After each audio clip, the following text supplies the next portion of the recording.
Welcome to my channel. How to remove Alight motion watermark. Go in Alight motion. Then find your clip. And then export your clip.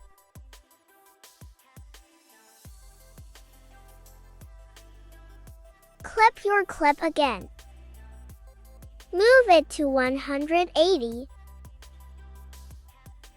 Export it. Then go to CapCut. Import your clip. Then go to Overlay. Export the upside down clip. Turn your right side up. Then go to Mask.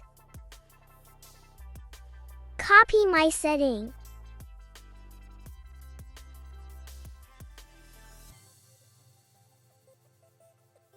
Here you go. Thanks for watching.